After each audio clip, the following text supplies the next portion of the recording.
anger, with all its ugliness, is still a very popular emotion. Many people think it's impossible to care for justice without anger at injustice, and that anger should be encouraged as part of the transformative process. Many people also believe that it's impossible for individuals to stand up for their self-respect without anger, that someone who reacts to wrongs and insults without anger is spineless and downtrodden.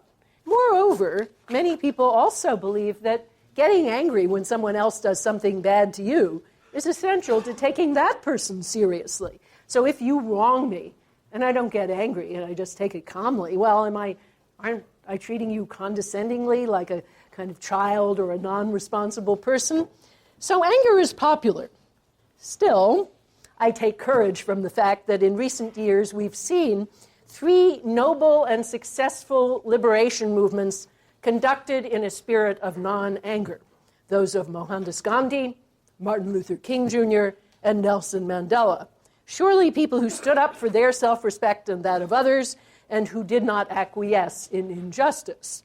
So now, what I'll do is try to argue that a close philosophical analysis of the emotion of anger can actually help us to support these philosophies of non-anger, showing why anger is fatally flawed from a normative viewpoint, sometimes just incoherent, sometimes based on bad values, but in either case of dubious value to both life and the law. So let's begin with Aristotle's definition of anger, which really does a pretty good job, and it commands pretty wide agreement in the Western philosophical tradition, although, as we'll see, it needs some correction. So what Aristotle says is, anger is a pained response to a significant damage to something or someone that the person cares about, and it's a damage that the angry person believes to have been wrongfully inflicted. He then adds that although anger is painful, it also contains within itself a kind of pleasant hope for payback or retribution. So, what are the elements? Significant damage, and damage that pertains to someone or something you care about, wrongfulness, and then the other element, the element of the hope or wish for retaliation. Now, all of this seems to me pretty basic and uncontroversial. Perhaps the idea that it contains retaliation is a little more controversial, although all Western philosophers who write about anger do concur in that. But I think we should understand that this can be a very subtle wish. It doesn't mean you have to really want to strike back yourself. The angry person may simply want the law to catch up with that person and inflict punishment, or even maybe that God should do that.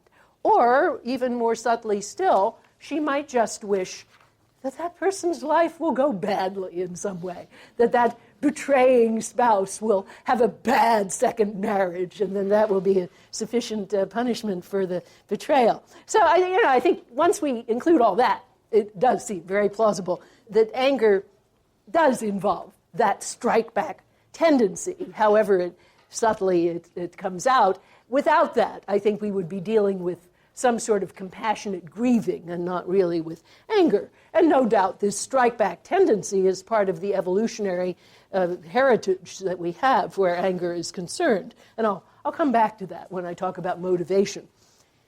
One more thing that Aristotle says, though, is not quite right. He says anger is always a response not to any old wrongful act, but specifically to what he calls a slighting or a down-ranking. Now, I don't think this is true all the time. I can certainly get angry at social injustice without thinking that it's a particular, down-ranking of me. I can even get angry at an abstract violation of a principle if I care about that. But still, the truth is that there's a lot to that, and perhaps more than we like to acknowledge. People who do good empirical research on anger are constantly struck by the extent to which people really do think that relative status is really the crucial thing that they get angry at. And so at least very many cases of anger are perceived as bad because they're down rankings of that person. They push your status downwards.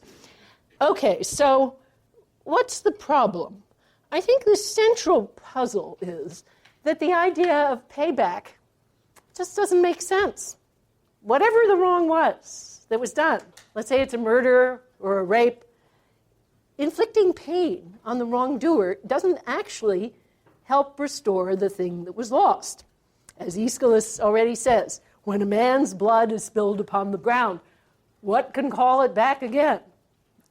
We think that it does do some good, and we do think about payback all the time, and I think it's a deeply human tendency to think that some sort of proportionality in punishment somehow makes good the offense, only it actually doesn't. I mean, let's say my friend has been raped, and I urgently want the offender to be arrested, convicted, and duly punished in a way that's proportional to the badness of rape. But really, what actually good will that do? Looking to the future, I might want many things. I might want to restore my friend's life. I might want to work with other women who have been raped. And particularly, I might want to prevent and deter future rapes. But harsh treatment of this particular wrongdoer might or might not achieve the latter goal. It's an empirical matter, and it has to be studied empirically. Now, Jeremy Bentham, the founder of utilitarianism, saw that, and he really was not the first, because the Greek philosophers preceded him, but he was the first in recent years to expose the payback fallacy.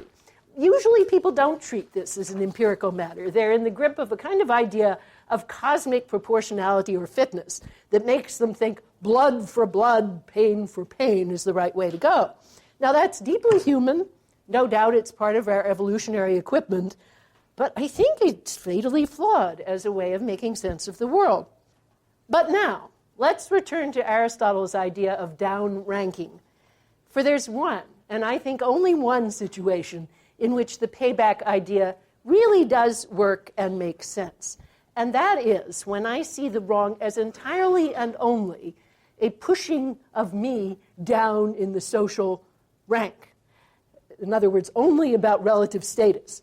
So if the problem is not the murder or rape itself, but the way it's affected my ranking in the social hierarchy, then I really can achieve something by humiliating the wrongdoer. By pushing him relatively lower, I push myself relatively higher, and that actually works. So I don't need to worry about the real well-being problems caused by murder and rape. If it's all about status, then that kind of humiliating punishment actually works. So, in short, a wronged person who's angry, seeking to strike back, soon arrives, I claim, and of course it has to be argued at much greater length than that, at a fork in the road. And there are three paths that lie before her. First path is the payback path. So she goes down the payback path. The problem with that is it really doesn't do any good, and it's in the grip of this fatally flawed idea of cosmic proportionality. Or, second path is the path of status focus. And there she might really achieve something, but the problem is her norms are pretty bad.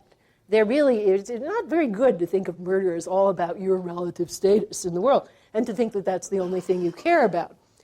So what else? What's the third path? Well, if she's rational, after exploring and seeing the flaws in these first two paths, she might then focus on doing whatever would actually make sense and do some constructive good going forward.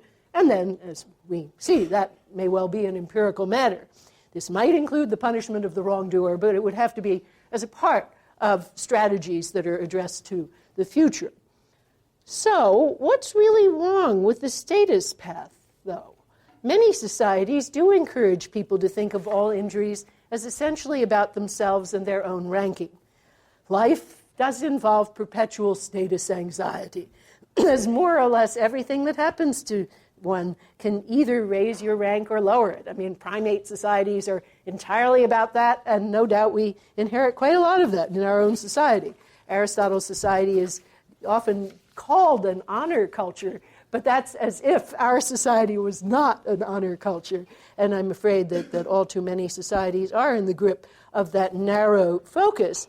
Still, the tendency to see everything that happens as all about one's own rank does seem pretty narcissistic and ill-suited to a society in which reciprocity and justice are important values. It loses the sense that actions have intrinsic moral worth, that my friend's rape is bad because of the suffering it inflicts, not bad just because of the way it pushes someone down in the social hierarchy.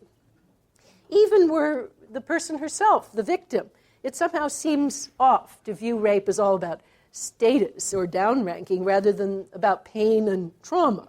If it were primarily about status, it could be rectified by humiliating the offender, and many people certainly believe something like this.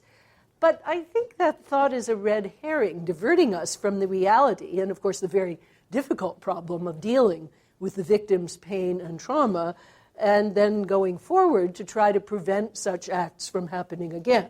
All sorts of bad acts, murder, theft, assault, need to be addressed as the bad acts they are, and their victims or the victims' families need constructive attention. None of this will be likely to happen if people are thinking of the offense as all about relative status rather than about injury and pain. So, to put my radical claim very succinctly, when anger makes sense, its retaliatory tendency is normatively problematic because it's focused on status and not on the other values. And in the other case, its retaliatory tendency doesn't make sense and is normatively problematic in that way, because we would all like to make sense. So in a rational person, anger, realizing that, soon transforms itself and goes in a different direction.